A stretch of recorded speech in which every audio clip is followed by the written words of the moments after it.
Okay, I thought I would do a short review on this show, Battle of the Ages. It's a new game show. Well, it's not new. It's been around for a few months. That debuted on the BYU station. This was around the time they changed their logo that most people are familiar with the current logo they have. Some people like the new logo, some hate it. In my opinion, it's not the worst thing out there. In fact, it almost looks identical to the Universal Kids Network logo, which, funny enough, I don't even have that channel anymore. I'll discuss why in another video. But aside from that, Battle of the Ages, what can I say about this show? Overall, it's basically two teams battling against each other. There's 3 people per team. Battle of the Ages, you got 3 members of a generation. You got the grandparent, the parent, the child. And their job is to play challenges and answer a question correctly to get points. They play it right, they get the points. They play it wrong, well, their opponent will get the points, something like that. Whoever has the most points at the end of the challenges goes on to the bonus round. And the bonus round, I'll explain a bit more about that a little later. But first I need to talk about the host. The host of this show is former host of Shop Til, JD Roberto. I bet a lot of you wish I said Pat Finn, right? I wish I did as well. I think Pat Finn would have been a better host for this show. Mainly because I really like Pat Finn on his other shows. Besides Shop Til, he also did the Joker's Wild and California Lotteries of the Big Spin. I think he would have been a better choice for this show. But aside from that, I know one person personally on Twitter who hates JD Roberto, mainly because of the one time he insulted a contestant on The Price is Right.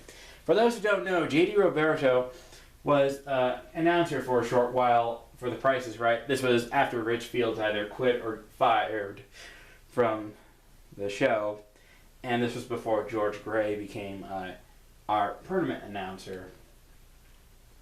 So, yeah.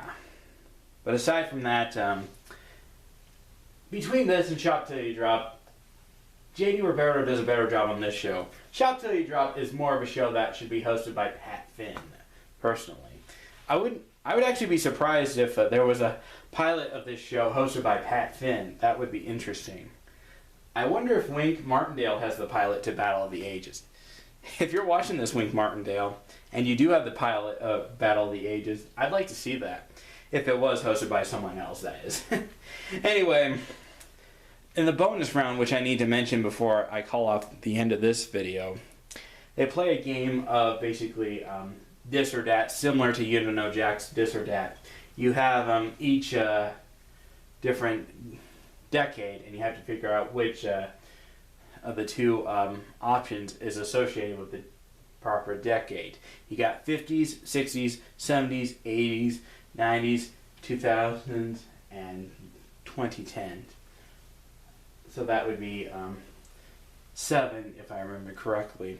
I don't know how many in the bonus round specifically, but there are different decades. And when you first start off, you're playing against the clock, and you have to figure out which answers you want. And then after you select them, the host will tell you, you have this many right.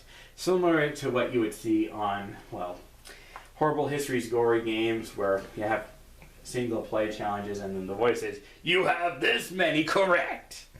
Or Hollywood Game Night's timeline, where Jane Lynch says, you have this number right. And when you change them, you'll have to play with the remaining time left on the clock. For each one you get right, it's worth 1,000. If you don't get all of them, you don't win the 10 grand. If you do get all of them, you win the 10 grand. Overall, do I recommend checking out Battle of the Ages? Well, I say give it at least 1 proper episode, then you can decide if you want to watch the show or not. So that's my review / first impressions video on Battle of the Ages. Thanks for watching, and stay tuned for my next video.